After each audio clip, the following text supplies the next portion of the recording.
Hey everybody, the Johnny Cage here, and today we're starting up a new LP for the NES, none other than Ninja Gaiden, the original one, produced by Tecmo, 1989.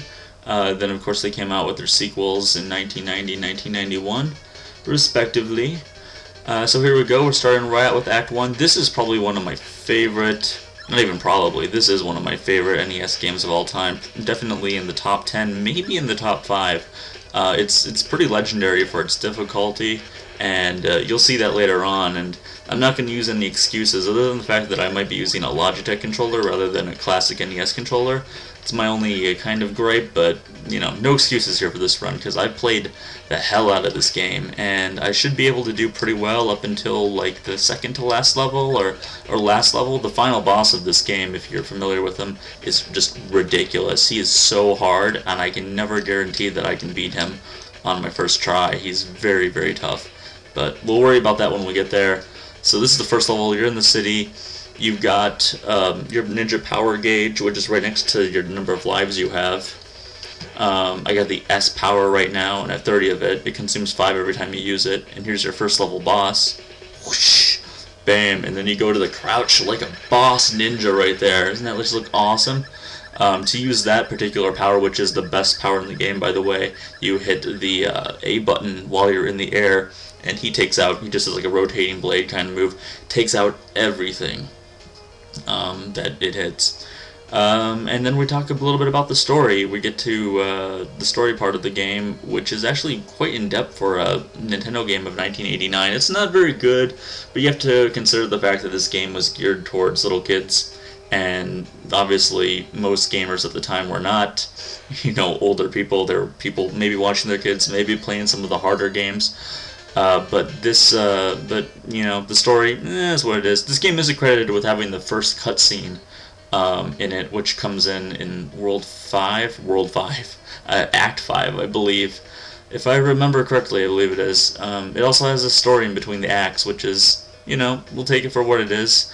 Our hero, Ryu Hayabusa. A lot of people thought it was Ryu from Street Fighter at first, or people, I should say, that have played this game later on in life, considering, you know, Street Fighter 2 came out in 92, this came out in 89, but people go back and think, oh my gosh, this might have been where Ryu got his start, but that is not the case. Although he is a playable character in the DOA series, before it took that whole turn to the beach volleyball sort of way that it's going now, but, you know, it's not too bad of a fighter. I didn't mind DOA. DOA 3, I remember playing that for the Xbox when the Xbox first came out.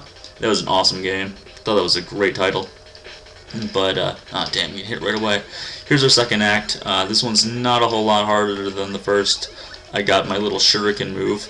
Takes up 5. Oh, now I get the flame. Yeah, your special changes a lot. A lot of this game, a lot of the strategy in it is knowing exactly what each of these lanterns or whatever they are, whatever you hit to give you some sort of an item, whether it's points or a new ninja power or 1-up or whatever it might be. That's how you get really good at this game, is to know exactly where the level layout of everything is. But, so we're just making our way here. You get the S again. Definitely worth having for as long as you can. Oh, a little dog followed me down there. But another thing worth mentioning is that you have a really big health bar in here. This game's often compared to Castlevania for its obvious reasons, that you have a special item and you have a pretty big health bar. But unlike in Castlevania, where throughout the levels you take more damage from an enemy, here you consistently only lose 1 health peg each time you get hit.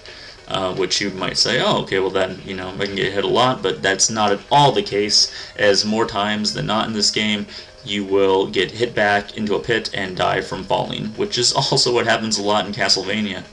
But maybe I'll play Castlevania after this and we can compare and contrast the two, because the first ones are great of both the series, and then after that, you know, Simon's Quest, obviously notorious from the AVGN, everyone knows about that game now. Ninja Gaiden 2 is pretty good. It's not as good as the first one, I don't think. I've never beaten it all the way through. I actually have it in my Nintendo as we speak. I just got it like a week ago, and so I'm playing through it right now. It's a little more difficult, but that's probably just because I'm not used to it. Things are different. You feel like you can't jump as high in the game, or at least you don't hold your jump as long. But, you know, I'm getting very nitpicky if I say that much. making away. You can see that the lanterns have changed to these little bugs now. And these guys that come after you, I've heard people say that they're soldiers, but they look a lot like football players to me. I don't know. You get the machine gun guys, and you have these crazy Crypt Keeper looking guys that throw crosses at you. Unless you have the S move, the S jump, I'm just going to call it. Oh, that was very close to death. Unless you have the S jump, it's very hard to take out those guys, because they'll definitely knock you into the pits more than a few times if you're unfamiliar with this game. Here's our second level boss, a lot like the first, only he's got a little weapon. You can't kill him instantly like you could with the first with that big jump, but as you can see there, not much of a problem, very easy to take out. Just the same. Climb the wall, or little bit tricks. You can't actually climb up the wall. When you stick to it, you can't move up or down, you're stuck to it, which they fixed in the second one, but on this one you kind of deal with it, but it's not as bad as you might think. So we've taken care of the second act. That's all the time I have for today. Come back next time, we'll do the third and maybe fourth act in the same video. This is the Johnny Cage. Subscribe, comment, like if you have not. I will see you guys later on.